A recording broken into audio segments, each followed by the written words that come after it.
Olive damper. Start by preheating the oven to 200 degrees Celsius.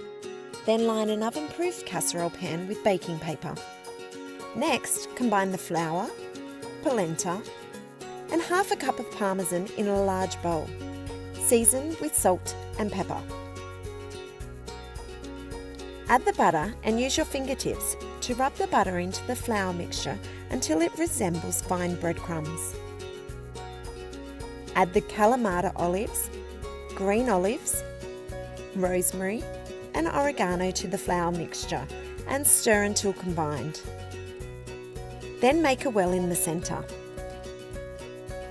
Add the buttermilk and use a round-bladed knife to stir until a soft, sticky dough forms. Turn onto a well-floured surface and gently knead until just smooth. Shape the dough into a disc and place in the prepared pan. Use a small sharp knife to cut a crisscross on the top of the dough, then sprinkle evenly with the remaining parmesan. Pop in the oven and bake for 45 minutes or until the loaf sounds hollow when tapped on top. Serve the damper warm or at room temperature with rosemary sprigs and oil. This tasty damper is packed with flavour and ideal for picnics or barbecues.